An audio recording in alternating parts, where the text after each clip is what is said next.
En la segunda parte de este videito corto que yo hago para mi canal de YouTube los domingos, y por qué somos pobres en América Latina, parte 2.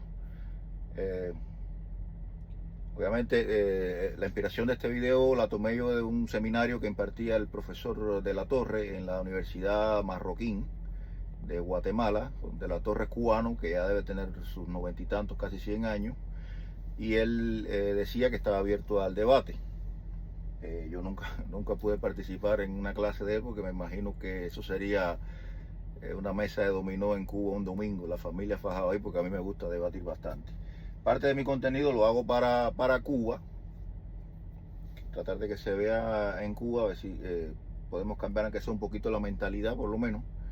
Y por eso voy a hacer el énfasis no solo en por qué somos pobres en Latinoamérica, sino también por qué fracasan las naciones, porque hay países que prosperan mientras otros no prosperan. Y me voy a apoyar en este libro que lo escribió el señor James Robinson. Muy bueno el libro. Pero antes de eso, antes de hablar del libro, voy a hablar de un tema que tocó el profesor de la Torre, que él decía que antiguamente en Latinoamérica no éramos pobres. El señor James lo aclara bastante bien. Yo voy a dar mi opinión. Él decía que Cuba, Argentina, etcétera, eran ricos antes de 1959. Y yo voy a discrepar con el profesor de la Torre porque,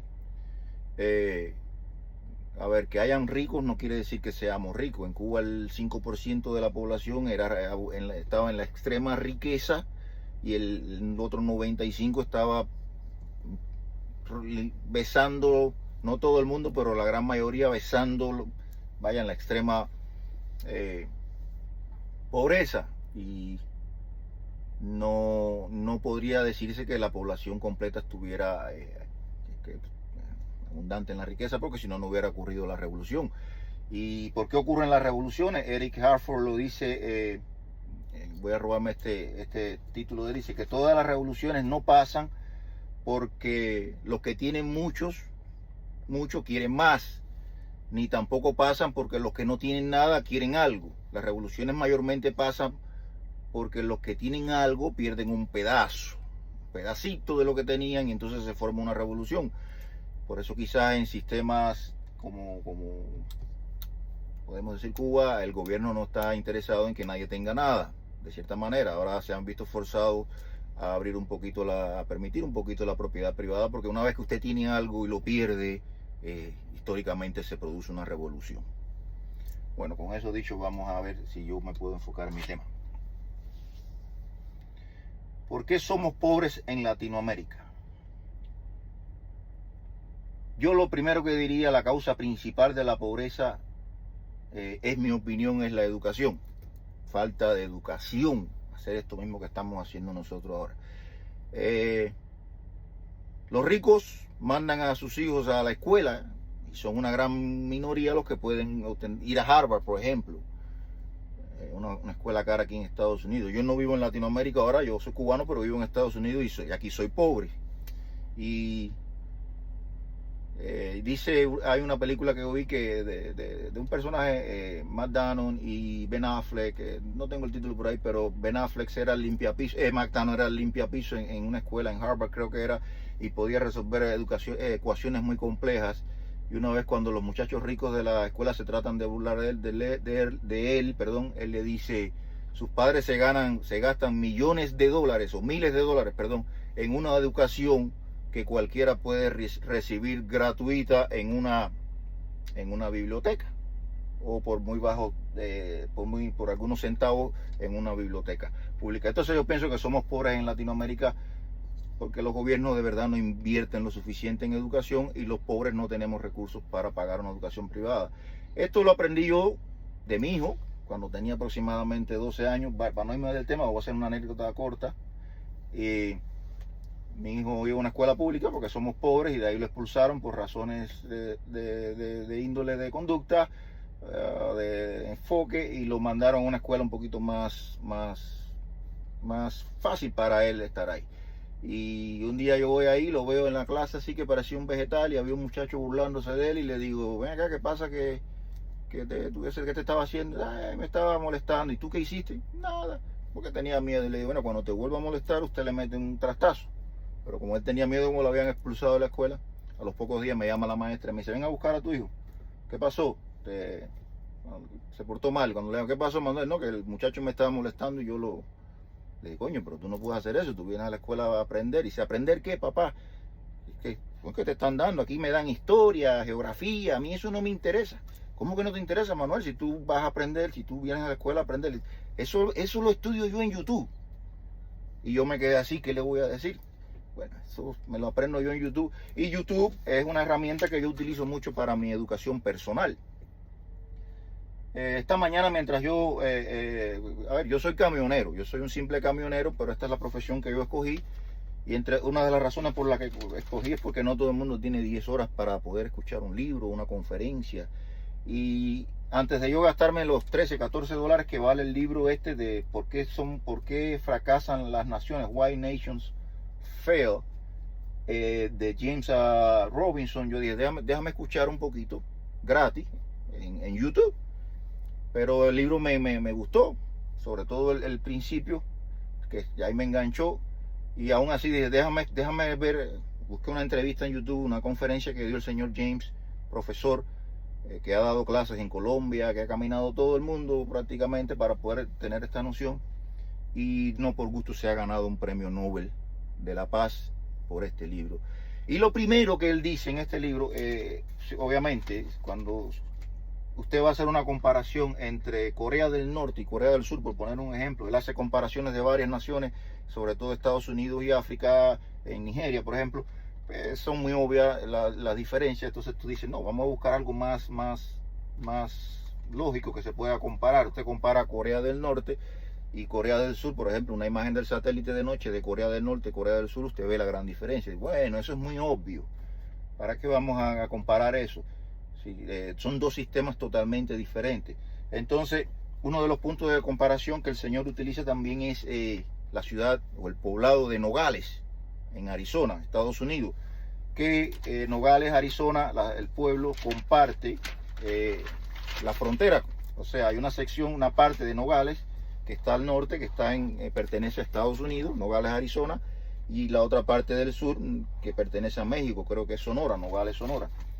Y entonces ahí es donde usted se da cuenta la diferencia entre por qué somos pobres en Latinoamérica.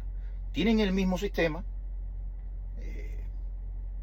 democrático, la economía de mercado, y sin embargo los niveles de pobreza se ven. Yo he estado mucho en la frontera y estas ciudades de frontera viven un poquito mejor que algunas otras ciudades cuando ya usted se adentra un poquito a México, pero aún así la estructura de gobierno funciona muy diferente, y es lo que él se toma el tiempo en analizar. Gobiernos, instituciones inclusivas como la que hay en Estados Unidos, y las instituciones extractivas como la que hay en muchas partes de Sudamérica, de América Latina, México, excepto Chile. Creo que muy pocos de los Chile creo que es uno de los pocos países que no tienen ese sistema corrupto, ineficiente, vaya, de instituciones del Estado que no le permiten a la gran mayoría de la población prosperar. ¿Y por qué Chile es la diferencia? Me pregunté yo, porque soy un poco curioso. ¿Por qué Chile es la Europa de América Latina? Bueno, sencillo. En el inicio del libro, él empieza a describir lo que en mi opinión es la causa de nuestra pobreza, y es el colonialismo. Pero el colonialismo de nosotros, español, que es muy diferente, porque si usted analiza los países o las potencias europeas más ricas del mundo, perdón, más ricas, porque son Europa, las potencias, estaríamos hablando, por ejemplo, de Alemania. Primero vamos a hablar de Inglaterra, siglo XVIII, Francia, por supuesto, estuvo España, Portugal, ya. Entonces, España vino a la conquista de América del Sur, con la excepción de Brasil, que lo ocupó Portugal. Brasil tiene una economía bastante sólida. Ahora, Alemania tenía sus colonias en África, al igual que al igual que Francia, la gran mayoría de sus colonias, que las mantuvo hasta después de la Segunda Guerra Mundial, fue el único país que mantuvo prácticamente sus colonias. Inglaterra las perdió, la India y Estados Unidos, y España la había perdido mucho antes. Fue la primera potencia europea en fracasar. Y yo leí algo que dice, nuestro cerebro está preparado para defendernos, para protegernos. Y yo leí algo que decía más o menos así, dice, cuando la vida es fácil, cuando el trabajo es fácil, la vida se te hace difícil. Pero cuando las cosas son difíciles, la vida se te hace fácil. O sea, cuando todo está fácil, la vida se te hace difícil. Pero cuando las cosas se te ponen difíciles, la vida se te hace fácil. Me voy a enfocar en América. América del Norte la conquistó Inglaterra y América del Sur la conquistó España. La técnica de los españoles fue sencilla. Vamos a empezar por Buenos Aires, por allá. Ya ellos llegaron aquí a España, a Cuba, a Santo Domingo, y de ahí empezaron a conquistar el continente buscando oro. El oro, la plata, ahí estaba fácil. Y llegaron allí y sin mucho esfuerzo. Ellos no llegaron allí con la intención de trabajar, ni de proveer sus propios alimentos. Empezaron a subyugar a la población indígena de esa región, que hizo muy poco esfuerzo. Y tenían una táctica entraban como buenos vecinos, buenos comerciantes, y cuando ya se posicionaban un poquito en confianza, iban y atacaban al cacique, al rey de la tribu. Lo traían, lo torturaban o lo maltrataban y obligaban a este cacique a que le pidiera a su pueblo, la verdad, que ellos lo obedecían, que le trajeran el oro y la plata, que estaba bien abundante. Donde único hubo un poquito de resistencia fue en Buenos Aires. Después cruzaron el río de la Plata porque se dieron cuenta que en Buenos Aires no había plata ni oro, sino que bajaba por el río, y se fueron un poquito más al oeste buscando el Imperio Inca, que era donde había bastante oro. Y triunfaron, les fue fácil. Fácil, ¿no? Después se le hizo la vida difícil porque fue una de las primeras potencias europeas en perder su poderío.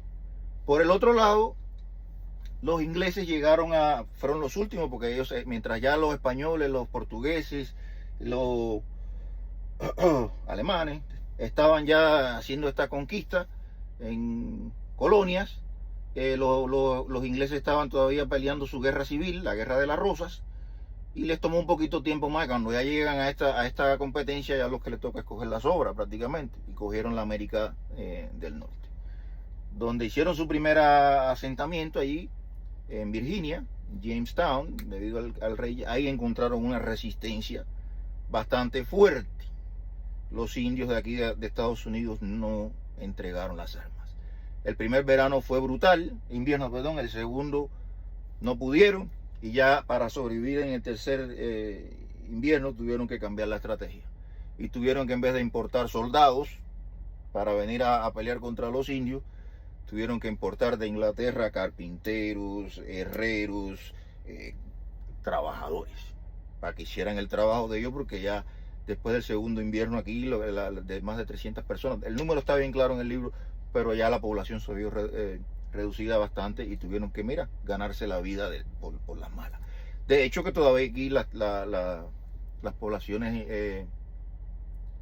de estos asentamientos de indios nativos americanos todavía están aquí y son bastante prósperas en Estados Unidos. Tienen su gobierno independiente, a diferencia de las de Sudamérica. Tienen su gobierno, sus reservaciones, tienen el otro día me entero yo que el FBI trabaja, está el FBI del federal de los Estados Unidos, y también está el FBI de las reservaciones indias.